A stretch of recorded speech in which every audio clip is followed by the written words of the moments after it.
裴洛西。过去呢，这传奇的一幕，她曾经站在川普国情咨文的时候，就在她背后把国情咨文的这个纸本给撕掉。这是传奇性的女子呢，我们可以看到画面当中呢，当时她跟蔡英文见面的这个画面，现在呢别具意义。原因是什么？因为裴洛西宣布要退休了，她在自己的社群网站上面公布一段将近6分钟的影片，那么当中呢就特别把这段画面给剪了进去。那我们可以看到呢，裴洛西呢这一次在85岁的这个年纪呢宣布要退休，时间点呢还有一个值得关心的地方，就是呢刚好就是在民主党的地方选举，在这边呢我们可以看到民主党才拿下胜利之后，现在呢他刚好是在这个最胜利的时间点宣布要退休了，时间点就是明年，他这次宣布说我不再竞选连任，那么也代表说呢，他跟美国民众这个长时间的这个熟面孔呢，即将要从政坛上面落幕。不过我们可以看到，裴洛西确实呢，在美国民众心中不仅是非常有地位，尤其是在台湾民众心中，他在2022年8月的时候访台，当时是在中共这边的一片的抗议声当中抵达台湾，尤其是呢，他才抵达台湾的前1分钟，当时驻中的大使马上就被召见，在这个状况之下呢，他还是非常勇于表态，也因此呢，在这一次6分钟的这样的一个精华当中呢，他特别就把跟蔡英文总统当时见面受训的画面给放了进来了。那么值得关注的是，大家就开始好奇说，川普的态度到底是怎么样？因为过去呢，其实裴洛西根本就是川普在公开政坛上面的最大政敌。刚刚提到了，他不但是撕了川普的国情咨文，还有很多时候呢，他都直接表态反对，甚至在川普第2任的就职典礼当中呢，他根本就不出席了。而对于裴洛西要退休了，川普怎么说呢？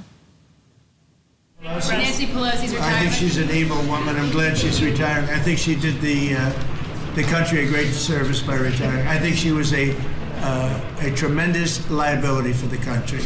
And on Dick Cheney. I thought she was an evil woman who did a poor job, who cost the country a lot in damages and in reputation. I thought she was terrible. Thank you very much. Thank you, everybody. 我看到川普真的是一点情面都不留，别人要退休了，他也一点好话都不说，就直接说她是一个恶毒的女人。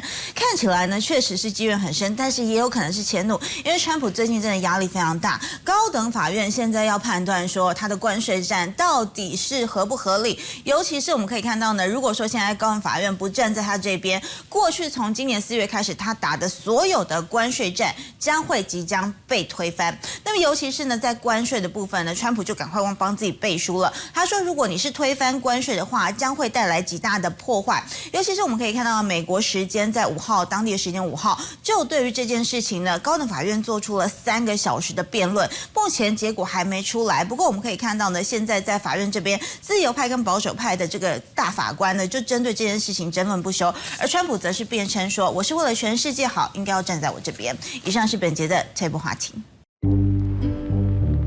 Dear San Francisco,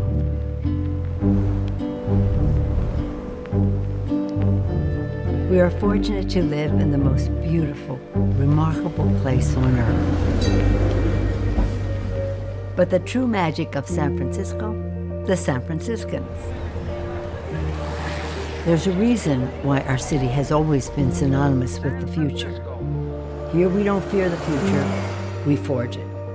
From the gold rush to the miracles of science and technology, our city has always been the cradle of innovation, buzzing with optimism and creativity. We are a vibrant and diverse city, home to hardworking families, diligent students, and heroic veterans, and the dreams of entrepreneurs and immigrants. From Chinatown to Japantown, from the Mission to the Fillmore, from Hunters Point to the Castro, North Beach to the Sunset. We are also resilient, experiencing more than our fair share of challenge.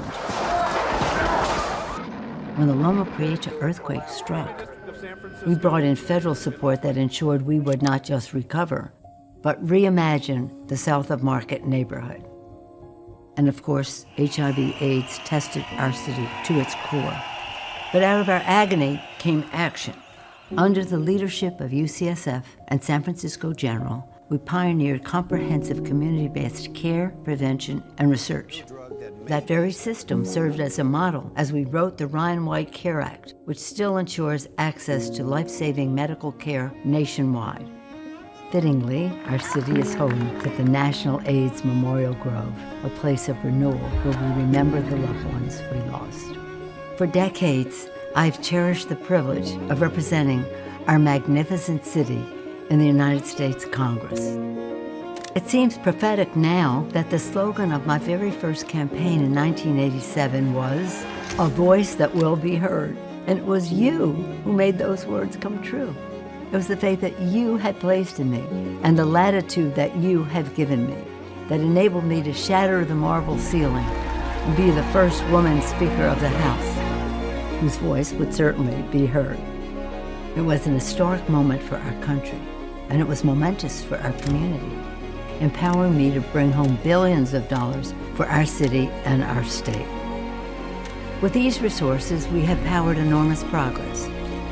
For healthcare, from the fight against HIV/AIDS to the Affordable Care Act. For transportation, extending BART, electrifying Caltrain, creating the 3rd Street Light Rail and the Central Subway, and strengthening our iconic Golden Gate Bridge, all creating good-paying jobs.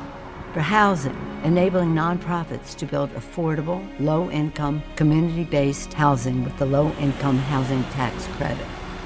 For the environment, from protecting clean air and water, to taking action on climate, to transforming the Presidio from a military post to a national park, a model for the nation. Of course, credit for this work also goes to our brothers and sisters in labor, and it was also made possible by the entrepreneurial spirit of our private and nonprofit sectors. We can be proud of what we have accomplished, but there's always much more work to be done. Of course, San Francisco's impact is not confined to our city limits. The Affordable Care Act, Wall Street reform, human rights abroad, and so many other priorities all sprang from the vision, values, and voices of San Franciscans. Because of your trust, I was able to represent our city and our country around the world with patriotism and pride. I say to my colleagues in the House all the time, no matter what title they have bestowed upon me, Speaker, Leader, Whip, there has been no greater honor for me than to stand on the House floor and say, I speak for the people of San Francisco. I have truly loved serving as your voice in Congress, and I've always honored the song of St. Francis, Lord, make me an instrument of thy peace, the anthem of our city. That is why I want you, my fellow San Franciscans, to be the first to know. I will not be seeking re-election to Congress. With a grateful heart, I look forward to my final year of service as your proud representative. As we go forward, my message to the city I love is this: San Francisco, know your power. We have made history, we have made progress, we have always led the way. And now we must continue to do so by remaining full participants in our democracy and fighting for the American ideals we hold dear. In doing so, we ensure that our city shines on as a beacon of hope, justice, and peace for the country and for generations to come. After all, San Francisco is the greatest city on earth with the most extraordinary people on earth, and a place that I will always believe is heaven on earth. Thank you, San Francisco, for trusting me to be your voice in Congress. May God bless you, and may God bless the United States of America.